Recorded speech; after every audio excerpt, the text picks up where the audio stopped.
ధాన్యం కొనుగోలు తాగునీటి సరఫరాలపై కూడా సీఎం రేవంత్ రెడ్డి సమీక్ష నిర్వహించారు. ధాన్యం కొనుగోలు కేంద్రాలు, కనీస మద్దతు ధర, రైతుల నుంచి వస్తున్న ఫిర్యాదులపై సీఎం రేవంత్ రెడ్డి అధికారులపై చర్చించనున్నారు.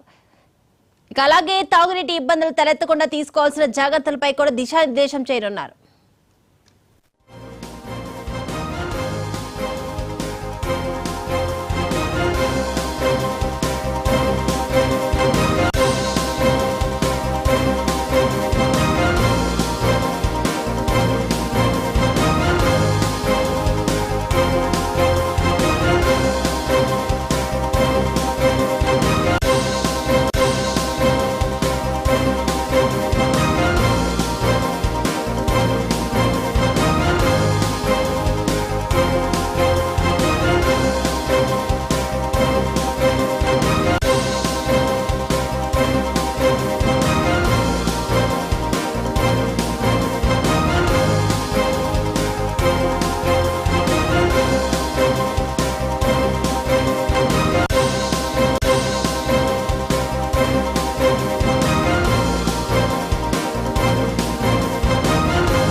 ధాన్యం కొనుగోలు తాగునీటి సరఫరాలపై కూడా సీఎం రేవంత్ రెడ్డి సమీక్ష నిర్వహించారు. ధాన్యం కొనుగోలు కేంద్రాలు, కనీస మద్దతు ధర, రైతుల నుంచి వస్తున్న ఫిర్యాదులపై కూడా సీఎం రేవంత్ రెడ్డి అధికారులతో చర్చిస్తున్నారు. అలాగే తాగునీటి ఇబ్బందులు తలెత్తకుండా తీసుకోవాల్సిన జాగ్రత్తలపై కూడా దిశానిర్దేశం చేయనున్నారు.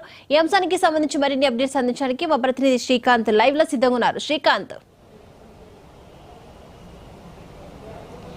దీపిక, కొద్దిసేపటి క్రితమే ఇందుకు సంబంధించినటువంటి రివ్యూ ప్రారంభమైంది సీఎం అధ్యక్షతన.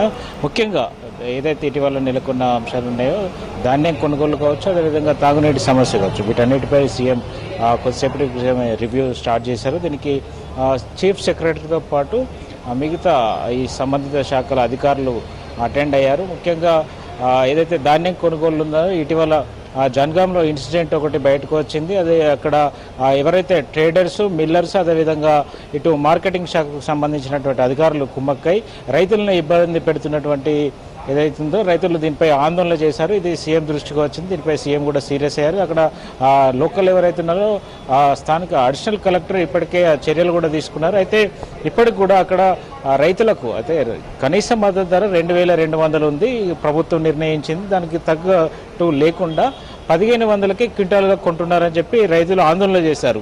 అయితే దీన్ని సీఎం సీరియస్గా తీసుకున్నారు. రైతుకు ఇబ్బంది జరిగితే ఊరుకునే ప్రసక్తి లేదని ఇప్పటికే స్పష్టం చేయడం జరిగింది. రైతులకు ఇబ్బంది లేకుండా ధాన్యం సేకరించేందుకు ప్రభుత్వం చిత్తశుద్ధితో ఉందని నిన్ననే స్పష్టం చేశారు.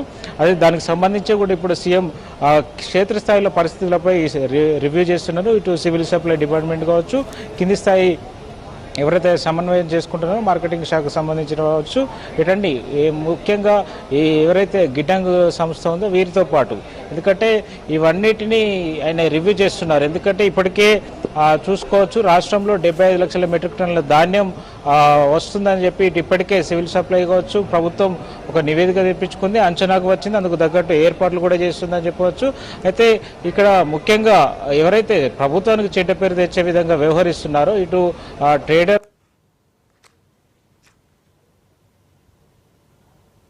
వల్ల ప్రభుత్వానికి చెడ్డ పేరు వస్తుంది. ఇటు ప్రభుత్వం మాత్రం సీఎం రేవంత్ రెడ్డి సీరియస్ గా తీసుకున్నారు. ఎందుకంటే ప్రభుత్వం అన్ని రకాల రైతులకు ప్రయోజనం చేకూర్చేందుకు అన్ని ఏర్పాట్లు చేసినప్పటికీ కొంతమంది వల్ల ప్రభుత్వం పూర్తి స్థాయిలో ఇబ్బంది పడాల్సి వస్తుంది, బదనాం కావాల్సి వస్తుంది అనేది సీరియస్ గా ఉంది. ఎందుకంటే కొంతమంది చేయడం వల్ల ఖచ్చితంగా 2200 ప్రభుత్వం ఏదైతే మద్దతు ధర ప్రకటించిందో ఖచ్చితంగా దానికి ఇవ్వాల్సిందే. కానీ తాలు పేరిట ఇక్కడ కడతా పేరు మీద తరుగు తీస్తూ రైతులకు 1500 క్వింటాల్గా కొంటున్నటువంటి పరిస్థితి. దాదాపు 700 రైతు నష్టపోతున్నాడు. ఈ కోణంలోనే ఆలోచన చేస్తున్నారు, రైతు కోణంలోనే ఆలోచిస్తున్నారు. అదేవిధంగా బోనస్, పంట బోనస్ కూడా 500 ప్రకటిస్తామని చెప్పి కాంగ్రెస్ పార్టీ ఎన్నికల మేనిఫెస్టోలో చెప్పింది. దానిపై కూడా చర్చ జరిగే అవకాశం కనిపిస్తుంది. ఎందుకంటే ఫస్ట్ మొదలు కనీస మద్దతు ధర ఏదైతుందో 2200కు ధాన్యం కొనాలి అనేది ఇది టార్గెట్గా పెట్టుకున్నారు. దీనిపై ఒక దిశానిర్దేశం చేయనున్నారు.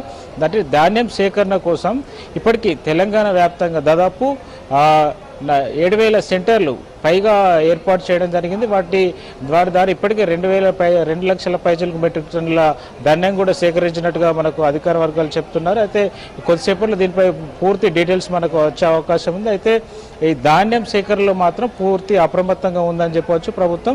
సీఎం రేవంత్ రెడ్డి దీనిపై సీరియస్గా ఉన్నారు. కొంతమంది కొన్ని చోట్ల ప్రభుత్వాన్ని బదనాం చేసే విధంగా వ్యవహరిస్తున్నారనే దాని మీద మాత్రం సీరియస్గా ఉన్నారు. రైతులు ఆందోళన చేసిన విషయం మాత్రం సీఎం దృష్టికి వచ్చింది. సీఎం సీరియస్గా ఉన్నారు. అందుకోసమే ఈరోజు ప్రత్యేకంగా రివ్యూ ఏర్పాటు చేసుకున్నారు.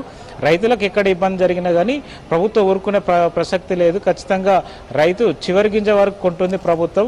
కొనుగోలు కేంద్రాలు గతంలో ఉన్నలాగా ప్రతి గ్రామంలో కొనుగోలు కేంద్రాలు ఏర్పాటు చేస్తారు. ఎందుకంటే గ్రామ స్థాయిలో ఐకేపీ కేంద్రాలు ఏర్పాటు చేస్తారు.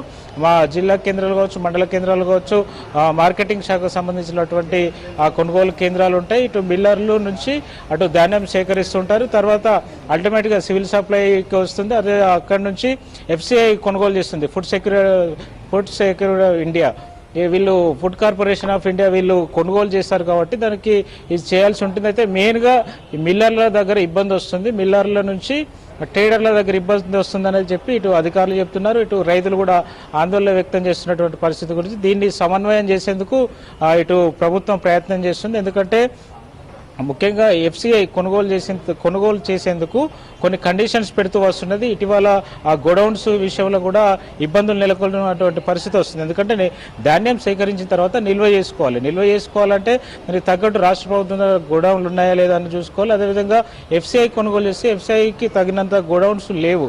అయితే 75 లక్షల మెట్రిక్ టన్నులు అంటే దాని మిల్లర్లు ఇటు ఎండాకాలంలో వేసవి కాలంలో తెలంగాణలో వచ్చే పంటలు బాయిల్ చేసిన తర్వాత మిల్లింగ్ చేస్తారు.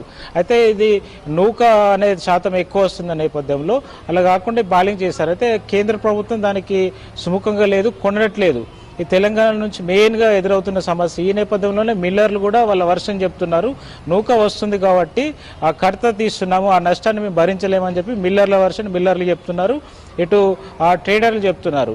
అయితే దీనికి సంబంధించి సీఎం కూలంకషంగా చర్చిస్తున్నారు. దీనిపై ఒక క్లారిటీ వచ్చే ఉంది. రైతులకు ఎట్టి పరిస్థితుల్లో నష్టం జరగకూడదు అనే విధంగా సీఎం డెసిషన్ ఉండబోతుంది. దానికి అనుకూలంగా ఆ రైతులకు మేలు చేరే విధంగా ఆయన నిర్ణయం ఉన్నట్టుగా తెలుస్తుంది. ఎందుకంటే 2200 కనీస మద్దతు ధర కల్పించాలనే ధ్యేయంగా ప్రభుత్వం ఉన్నట్టు కూడా తెలుస్తుంది. సీఎం సీరియస్గా దీని మీద రివ్యూ చేస్తున్నారు.